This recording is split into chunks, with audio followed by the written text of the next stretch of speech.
to the Mood Food Podcast. So how are you, Dr. Pram, today? I'm well, thank you, Preeti. I see your eyes are tearing up because of the sun. Yes. And the lights over here. Yes. So it's a good day. We're coming off a very meaningful season, right? Yes. So we talked about breast cancer with the surgeons, with the doctors, with the patients. Right. And our last one was with the oncologist and his patients in India. Correct. And that was very, very interesting for us. Yes. So we spoke about not just, treatment, about their identities, how it changes, and also survival overall. Speaking to the survivors was just heart-rending. Right. And not just that, also getting an understanding of how life gets interrupted. Correct. With the diagnosis. So, needless to say, it was very powerful to talk to them. Yes. But as that series comes to a close, and I kept thinking about something.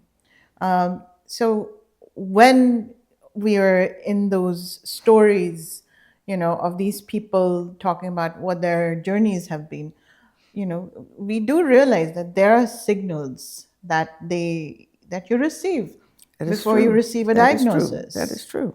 And that's kind of what has brought me to this series. I want to talk to you about, what are the different signals? So, what would you call that?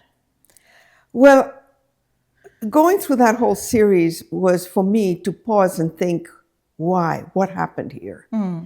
And being a naturopathic physician, we always say that all disease starts in the gut. That's correct. So here we are going to discuss what that could be, what are the yellow flags that go up, and what we need to pay attention to. Remember, we always have the saying, I have a gut feeling. Listen to it. That's correct. You got your gut instincts. It's true. Most of the time we live by our instincts, but when it comes to disease, we should also listen to our instincts. Yes. And we're hoping that this will highlight the series of gut health and what to think. Right. So we're not completely disconnecting from our previous series. We're just taking it into a different level, maybe upstream or downstream. Yes. So what if we learn to pay attention is what I want to address in this series. This is what is important. Yeah. I think it's also important about how inflammation shows up in the body. Right. How hormones change in the body. Right. And the neurotransmitters and your moods change according to what's going on in your systems.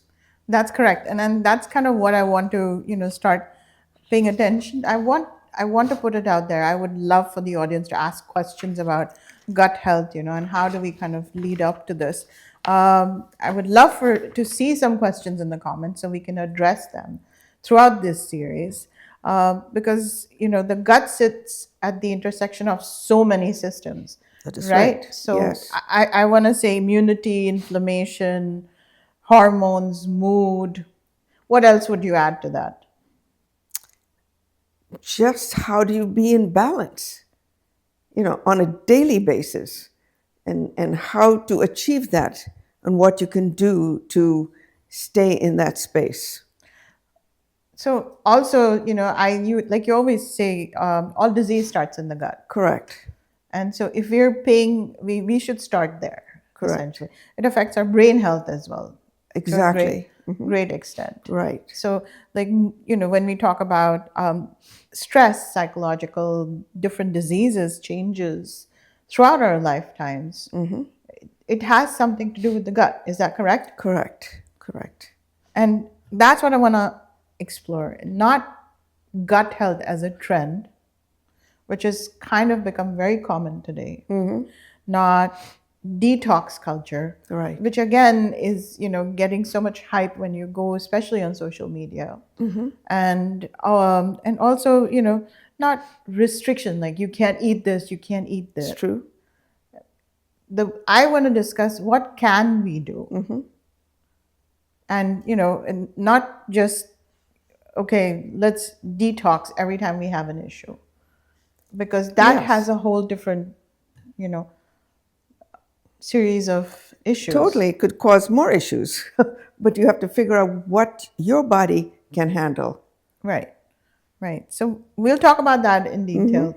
I also want to address the fact, what is bloating really telling us? Because we talk about, I think a lot of women, I hear them talking. I don't see a lot of men talking to that. But is that true? Like, we all get bloated at some point or the other. Sometimes you just eat something in the morning and you're bloated for the rest of the day. Well, I think men are also paying attention to that. Okay. I think their wives might be telling them, "Oh, you're bloated." So, who's to say?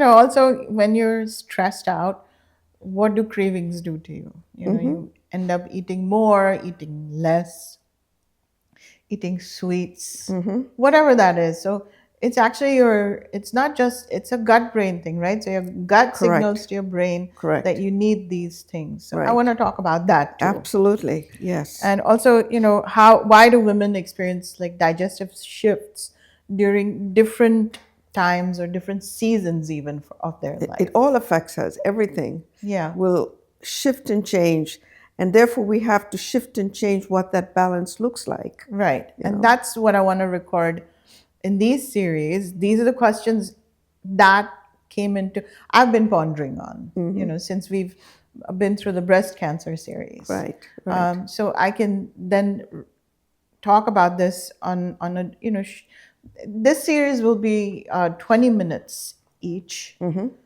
We're trying to keep that time Format, as yes. much as possible so that people have enough time to listen to all of this. But I would love to hear from our audience if they have any questions. Well, I have a question for the audience. Go ahead. The question is, how would you define health? What does health mean? What does healthy mean to you? And it has different meanings for everybody. So I'd love to hear what you have to say about what is health. And that's what I want to take up in our first episode. So if you want to hear more of this, please like, subscribe, and follow. We need more audiences. We need to keep doing this. If you like us, please like, subscribe, and follow. Thank you. Thank you. Thank you, Dr. Prem. Thank you, Preeti.